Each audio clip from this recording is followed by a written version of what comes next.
Hello students, कैसे हैं आप सभी। आशा करती हूँ कि आप सभी अच्छे होंगे।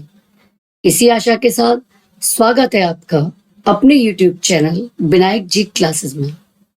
बच्चों, मैं सोनाली, आपकी साइंस टीचर, आपके लिए साइंस का वेस्ट मटेरियल लेकर के आई हूँ।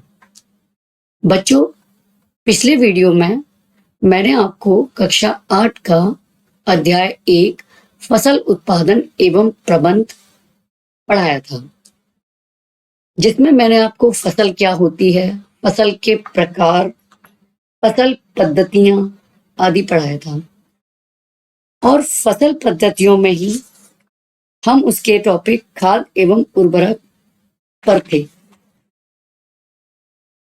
जिसमें हमने चर्चा की थी कि किस तरीके से खाद और उर्वरक मिट्टी की उपजाऊ शक्ति को फिर से बढ़ाते हैं, या जो पोषक तत्वों की मिट्टी में कमी हो जाती है उसको किस तरीके से प्रतिपूर्ति करते हैं।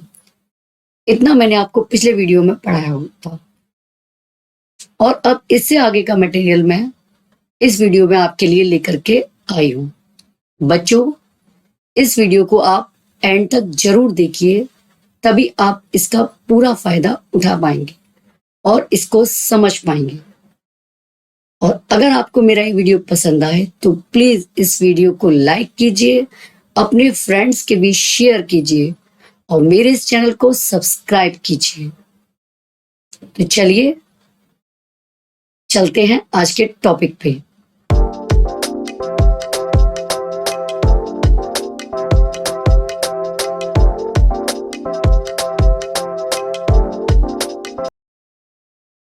तो बच्चों, खाद और उर्वरक के द्वारा मिट्टी में पोषक तत्वों की कमी पूरी होती है।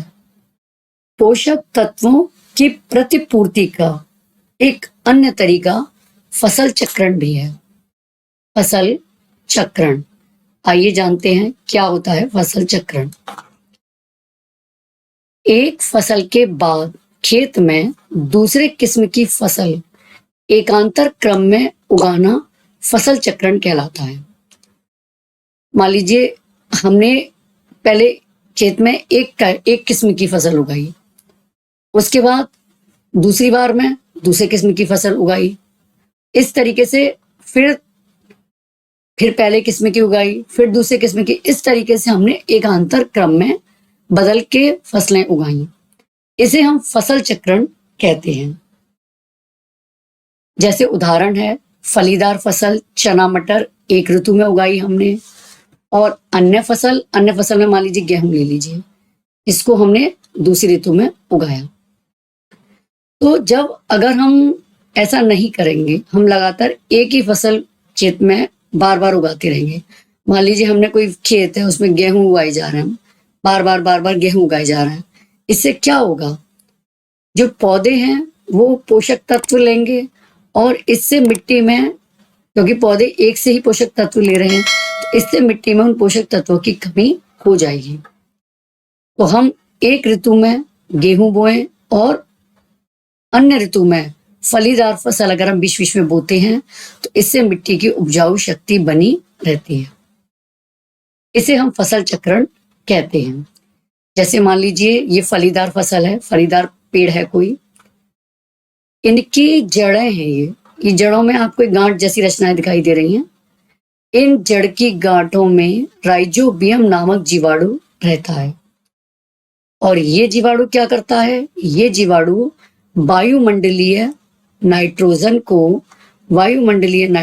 को स्थिरीकरण करता है, वायुमंडलीय नाइट्रोजन को स्थिर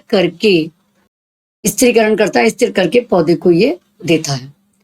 तो इस तरीके से हमने देखा कि इसने वातावरण की नाइट्रोजन को फिक्स किया, और फिक्स करके ये नाइट्रोजन मिट्टी में, इसकी मात्रा नाइट्रोजन की बढ़ गई, तो ये मिट्टी अब नाइट्रोजन की इसमें खूब मात्रा है। और अब हम जब अगली फसल उगाएंगे, इसमें गेहूं की या अन्य कोई भी फसल उगाएंगे, तो उसके लिए नाइट्रोजन की कमी नहीं होगी। तो इसीलिए फलीदार वृक्ष, क्योंकि मिट्टी में एक नाइट्रोजन की मात्रा को बढ़ाते हैं, इसीलिए फलीदार फसल को हमको अन्य फसलों के साथ एकांतर क्रम में बोते रहना चाहिए। इससे मिट्टी में नाइट्रोजन की परसेंटेज अच्छी हो जाती है और मिट्टी हमारी उपजाऊ हो जाती है। तो ये हमने जाना फसल चक्रण। अब इसके बाद हम अपने नेक्स्ट टॉपिक पे आते हैं, उर्वरक एवं खाद में अंतर। क्या अंतर होता है, उर्वरक क्या होते हैं, खाद क्या होती है, ये तो हम जान चुके हैं पहले। अब इसमें अंतर क्या है वो अब हम जानेंगे। तो आइए चलते हैं। उर्वरक एक मानव निर्मित लवण है। उर्वरक कैसा है, मानव निर्मित है। और खाद प्राकृतिक है। जो गोबर, जो प्राकृतिक चीजों, गोबर, पौधों के अवशेष के विघटन से बना है। इसको हमने पीछे ये हम डिस्कस हुआ था कि गोबर, पौधे आदि को एक उसमें गड्ढे में डाल करके और उसका फिर विघटन होता है जिससे खाद बनती है। तो ये खाद क्या है, एक प्राकृतिक पदार्थ, और उर्वरक एक मानव निर्मित लवण है। अगला पॉइंट है, उर्वरक का उत्पादन फैक्ट्रियों में होता है। उर्वरक कहाँ बनता है, ये फैक्ट्रियों में बनता है। और खाद कहाँ बनती है, ये खेतों में बनती है। खाद कहाँ बनती है, ये खेतों में बनती है। उर्वरक का उत्पादन फैक्ट्रियों में होता है और खाद का खेतों में होता है। तो उर्वरक से मिट्टी को ह्यूमस प्राप्त नहीं होता, जबकि खाद से मिट्टी को ह्यूमस प्रचुर मात्रा में प्राप्त होता है। उर्वरक में पादप पोषक जैसे कि नाइट्रोजन, फास्फोरस और पोटेशियम प्रचुरता से होते हैं। अब उर्वरक क्योंकि हमने अपने हिसाब से बनाया, उसको फैक्ट्रियों में बनाया है, तो हमने जो जो पोषक तत्व पौधों को चाहिए वो भी इसमें अच्छे प्रकार से मिलाए हुए हैं। अतः इसमें नाइट्रोजन, फास्फोरस और पोटेशियम आदि ये सब क्या होता है, प्रचुर मात्रा में होते हैं, काफी मात्रा में होते हैं। अब खाद में तो चीजें हमने अपने हिसाब से नहीं मिलाई, वो तो प्राकृतिक रूप से गोबर और पौधों आदि के अवशेष के विघटन से बनी है। अतः खाद में पादप पोषक तुलनात्मक रूप से क्या होते हैं, कम। ये जो पोषक थे नाइट्रोजन, फास्फोरस और पोटेशियम, ये तुलनात्मक रूप से मतलब उर्वरक की अपेक्षा कम होते हैं। उर्वरक की अपेक्षा ये कम होते हैं। तो हमने उर्वरक और खाद में अंतर जाना। ये मानव निर्मित है उर्वरक, जबकि खाद प्राकृतिक है। उर्वरक का उत्पादन फैक्ट्रियों में होता है, जबकि खाद खेतों में बनाई जाती है। उर्वरक में से मिट्टी को ह्यूमस प्राप्त नहीं होती, जबकि खाद से मिट्टी को ह्यूमस प्रचुर मात्रा में प्राप्त होती है। उर्वरक में पादप पोषक जैसे नाइट्रोजन, फास्फोरस और पोटेशियम प्रचुरता से होते हैं, जबकि खाद में पादप पोषक तुलनात्मक रूप से क्या होता है, कम होते हैं, तुलनात्मक रूप से कम होते हैं। तो ये था उर्वरक और खाद में अंतर। अब आगे चलते हैं। जैविक खाद उर्वरक की अपेक्षा अच्छी मानी जाती है। हालांकि कुछ विशेषताएं उर्वरक में थी, लेकिन फिर भी जो जैविक खाद होती है, जो जैविक चीजों के अपघटन से बनती है, वो उर्वरक की अपेक्षा कैसी होती है, अच्छी मानी जाती है। उर्वरक की अपेक्षा अच्छी मानी जाती है। क्यों मानी जाती है, क्योंकि ये एक तो नंबर 1 मिट्टी की जल धारण क्षमता में वृद्धि करती है। मिट्टी की जो वाटर होल्डिंग कैपेसिटी होती है, जो जल को धारण करने की क्षमता होती है, उसमें ये वृद्धि करती है। कौन, जैविक खाद। दूसरा, मिट्टी जैविक खाद के उपयोग से सरंध्र हो जाती है, भुरभुरी हो जाती है, उसमें छोटे छोटे छिद्र बन जाते हैं। इन छिद्रों से क्या होता है, इन छिद्रों में वायु भर करके पौधों के लिए आसानी से पौधों की जड़ें उसमें श्वसन कर पाती हैं। और जब अच्छे से श्वसन करेंगी, उसको प्रॉपर ऑक्सीजन मिलेगी, तो पौधा अपनी ग्रोथ अच्छे से ग्रहण करता है या पौधा अच्छे से वृद्धि करता है। तो उर्वरक एक तो मिट्टी की जल धारण क्षमता में वृद्धि करते हैं, दूसरे मिट्टी सरंध्र हो जाती है, और तीसरे मित्र जीवाणुओं की संख्या में वृद्धि होती है। तीसरा क्या है, इसके यूज से जो मित्र जीवाणु होते हैं, मित्र जीवाणु कौन से होते हैं, जो हमारे काम के होते हैं, जो हमारे लिए लाभदायक होते हैं, उनकी संख्या में वृद्धि होती है। ये हमने जाना खाद और उर्वरक में अंतर, दोनों में कौन बेस्ट है, किसका क्या क्या महत्व है, हमने ये सारी चीजें जानी। अब हम कृषि पद्धतियों के अपने नेक्स्ट टॉपिक पर आते हैं, अब उसका अगला जो बिंदु है वो है सिंचाई। अगला बिंदु क्या है इसका? सिंचाई। तो चलिए पढ़ते हैं सिंचाई के बारे में। सिंचाई क्या होती है इसके बारे में हम विस्तार पूर्वक पढ़ते हैं। तो देखिए, जीवित रहने के लिए प्रत्येक जीव को जल की आवश्यकता तो होती है। कोई भी जीव है उसे जीवित रहने के लिए किसकी आवश्यकता है? जल की आवश्यकता होती है। किसी भी जीव को जीवित रहने के लिए किसकी आवश्यकता होती है? जल की आवश्यकता होती है। पौधे के वृद्धि एवं परिवर्धन के लिए जल आवश्यक है। जल क्यों पौधों को क्यों जरूरी है? उसके वृद्धि के लिए और परिवर्धन के लिए जल आवश्यक है। पौधों जो होते हैं वो जड़ों द्वारा जल का अवशोषण करते हैं। ये देखिए पौधा है, ये पानी है, ये जड़ें हैं सॉरी, और ये मिट्टी है, और मिट्टी के इसी ऊपरी भाग में जड़ रहती हैं, और ये यहीं से पानी का ये एब्जॉर्ब या अवशोषण जड़ें करती हैं। और जब जल का अवशोषण होता है तो पानी के साथ साथ खनिजों और उर्वरकों का भी अवशोषण पौधों में होता है। मतलब पानी के साथ साथ खनिज लवणों एवं उर्वरकों का भी अवशोषण होता है। तो हमने देखा कि जल पौधों के लिए कितना महत्वपूर्ण है। पौधों का लगभग 90% भाग जल होता है। पौधों का कितना भाग जल होता है? 90% भाग। तो सिंचाई क्या होती है आइए जानते हैं। सिंचाई निश्चित अंतराल पर खेत में जल देना सिंचाई कहलाता है। सिंचाई क्या होता है? निश्चित अंतराल मतलब एक निश्चित टाइम पीरियड में खेत को जल देना, ये क्या कहलाता है? सिंचाई।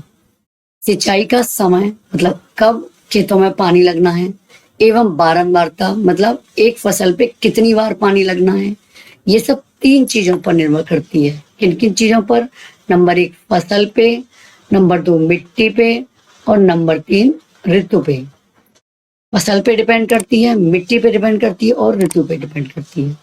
मान लीजिए सर्दी है तो सर्दी में मिट्टी को पानी की जरूरत कम है, पौधे को भी पानी की जरूरत सर्दी में कम है।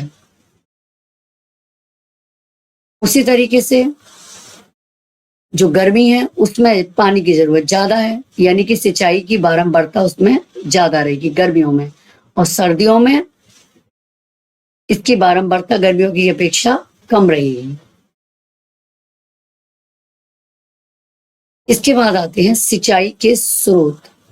हम सिंचाई किन किन स्रोतों से करते हैं? इसमें है कुएं के द्वारा, नलकूप द्वारा, तालाब द्वारा, और झील, नदियों एवं मटा एवं नहर आदि के द्वारा हम सिंचाई करते हैं। ये हमने सिंचाई के स्रोत बताए जहां जहां से हम सिंचाई करते हैं। अब इसको भी हमने 2 भागों में बांटा है। वो 2 भाग कौन कौन से हैं? नंबर 1 सिंचाई के पारंपरिक तरीके। पारंपरिक तरीके क्या होते हैं? ये तरीके सिंचाई के लिए पहले इस्तेमाल में लाए जाते थे, और इसमें कुआं, झीलों एवं नहरों में जो उपलब्ध जल को निकाल कर खेतों तक पहुंचाने के तरीकों के आधार पर ये भिन्न भिन्न होते हैं। अब इसमें हम एक एक करके पढ़ते हैं कि पारंपरिक सिंचाई के तरीके कौन से हैं। सबसे पहला आता है मोट। सबसे पहला क्या आता है? मोट। मोट क्या होती है? ये देखिए, पहले कुएं चलते थे, शायद अब तो आपने नहीं देखे हों। तो ये कुआं है और इस पर ये वो लगी हुई है, और यहाँ एक रस्सी बंधी होती है। तो इससे क्या करते थे? कुएं से किसी बर्तन के द्वारा पानी को निकाला जाता था और फिर उसको खेतों में दिया जाता था। सोचो कितनी मेहनत का काम था कि पहले खींच करके कुएं से पानी बाहर निकाला और फिर उसको खेतों में दिया जाता था। तो ये देखिए, ये बोट यहाँ घिरनी है जिसके द्वारा पानी बाहर निकाल रहा है, और ये किसान उस पानी को वापस खेतों में भेज रहे हैं। रहट। अगला कौन सा है? रहट। ये क्या होती है? रहट क्या होती है?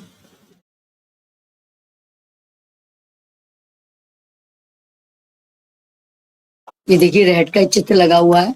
इसमें ये गोला सा होता है, ये गोला, इस गोले पर ये बर्तन लगे होते हैं, और जब ये गोला घूमता है तो ये बर्तन जब इस गड्ढे में से होकर के निकलते हैं तो ये अपने साथ पानी भर करके ले जाते हैं और उस पानी भरे हुए पानी को तेजी के साथ इधर फेंक देते हैं। तो ये पानी इधर खेत होते हैं तो ये पानी खेतों में आसानी से चला जाता है। और इस रहट को पशुओं आदि के जो द्वारा इसको खींचा जाता है, इसको पशुओं आदि के द्वारा खींचा जाता है, जानवरों के द्वारा खींचा जाता है। अगला तरीका है ढेकली। ढेकली में क्या होता है, आइए ढेकली देखते हैं। ढेकली में भी उसी तरीके से है। इसमें ये एक छड़ होती है, इसके एक सिरे पे ये बर्तन बांध दिया और दूसरे सिरे पर एक बड़ा सा भारी पत्थर लटका दिया। तो पहले ये बर्तन अंदर जाता है, जाकर के पानी लेकर के आता है, तो ये पत्थर नीचे की तरफ इसको गिरा देते हैं जिससे पानी ऊपर आ जाता है और फिर किसान इसको अपने खेतों में दे देता है। अगला आता है chain pump. Chain pump, chain pump क्या होता है, ये भी बिल्कुल उसी की रहट की तरह ही है। इसमें भी ये गोला होता है, उस पर एक बर्तन मजबूती से बांध दिया जाता है और जब ये गोला घूमता है तो बर्तन यहाँ से पानी लेता हुआ ऊपर जाकर के ऐसा तिरछे इसको फेंक देता है। तो इससे हम क्या कहते हैं, चेन पंप। तो जल को ऊपर खींचने के लिए सामान्यतः पंप का प्रयोग किया जाता है और पंप चलाने के लिए डीजल, बायोगैस, विद्युत एवं सौर ऊर्जा की आवश्यकता होती है। अब आए सिंचाई की आधुनिक विधियां। अभी तक हमने कौन सी विधियां पढ़ी थी, पारंपरिक। अब हम पढ़ते हैं सिंचाई की आधुनिक विधियां। इस समय क्या सिंचाई की विधियां हैं, इसमें सबसे पहला आता है छिड़काव तंत्र। सबसे पहला कौन सा आता है, छिड़काव तंत्र। छिड़काव तंत्र, इसका उपयोग लॉन, कॉफी एवं कई अन्य उपयोगी फसलों के लिए किया जाता है।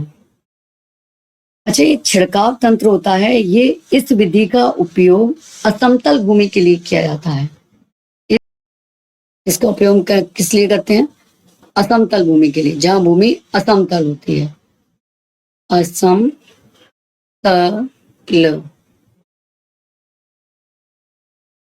असमतल भूमि के लिए हम इसका उपयोग करते हैं। जहां भूमि कैसी होती है, असमतल होती है, वहां पर इस छिड़काव तंत्र का उपयोग किया जाता है। और आइए इसको चित्र के माध्यम से समझते हैं। ये एक मोटर लगाई हुई है और यहाँ पर ये एक मेन पाइप जा रहा है, यहाँ से पाइप जा रहा है पानी लेके, और ये इस तरीके से पूरे ये मेन पाइप होता है और इस मेन पाइप से ही ये छोटे छोटे पाइप इस तरीके से लगा करके और फिर यहाँ से ऊपर ऊंचाई में एक छोटा पाइप लगा दिया जाता है और उस पाइप पर ये छोटे छोटे घूमने वाले नोजल लगे होते हैं। ये जो खड़े हुए पाइप है, यहाँ छोटे छोटे घूमने वाले नोजल लगे रहते हैं। तो जब मोटर के द्वारा पानी खींच करके इस मेन पाइप में आता है, मेन पाइप से फिर इसमें जाता है और फिर ये इससे जाकर के जब ये नोजल घूमने लगते हैं तो पानी फव्वारे की तरह चारों ओर गिरता है। ऐसा लगता है जैसे मानो वर्षा हो रही हो। अभी हमने छिड़काव तंत्र पढ़ा, आइए अब दूसरा पढ़ते हैं ड्रिप तंत्र। अगला आता है ड्रिप तंत्र। ड्रिप तंत्र क्या होता है, ये फलदार पौधों, बगीचों एवं वृक्षों में पानी देने के लिए इसका उपयोग हम करते हैं। ये देखिए, जो फलदार पौधे होते हैं, जैसे बाग लगाए कहीं पे या फल वाले पौधे हैं बगीचों में एवं वृक्षों पर, वृक्षों को पानी देने के लिए इस विधि का हम प्रयोग करते हैं।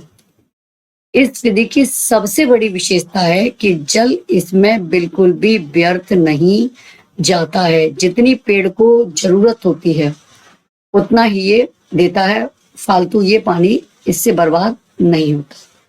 अतः इस विधि का उपयोग कहाँ करते हैं, जल की कमी वाले क्षेत्रों में हम इस विधि का उपयोग करते हैं, जहां पर मिट्टी में पहले से जल की कमी होती है।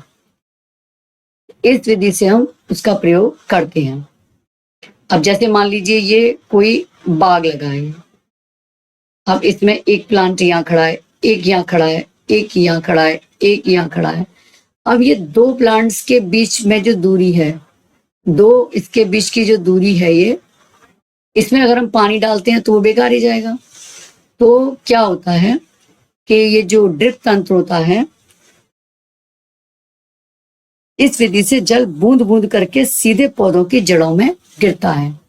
इस विधि से क्या होता है, पौधा में बूंद बूंद करके सीधे ये पेड़ हैं या पौधे हैं, इनकी जड़ों में सीधे सीधे जल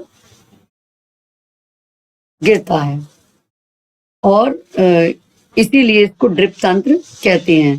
फलदार पौधों एवं बगीचों में वृक्षों को पानी देने का ये सर्वोत्तम तरीका है। इससे पौधे को बूंद बूंद करके जल प्राप्त होता है और इस विधि के द्वारा जल बिल्कुल भी व्यर्थ नहीं जाता है। अतः यह जल की कमी वाले क्षेत्रों के लिए एक महत्वपूर्ण विधि है सिंचाई की। तो हमने देखा पारंपरिक तरीके क्या थे सिंचाई के, आधुनिक तरीके क्या हैं सिंचाई के, इनको हमने चित्रों के माध्यम से पढ़ा, चित्रों के माध्यम से इनको हमने देखा। इसी के साथ बच्चों आज के वीडियो को मैं यहीं तक रोकती हूँ और आशा करती हूँ कि आपको ये मेरा वीडियो पसंद आया होगा। और अगर पसंद आया है तो प्लीज इसे लाइक कीजिए, अपने फ्रेंड्स के भी शेयर कीजिए और मेरे इस चैनल को सब्सक्राइब कीजिए। इसी के साथ साथ धन्यवाद। फिर मिलेंगे अगले वीडियो में।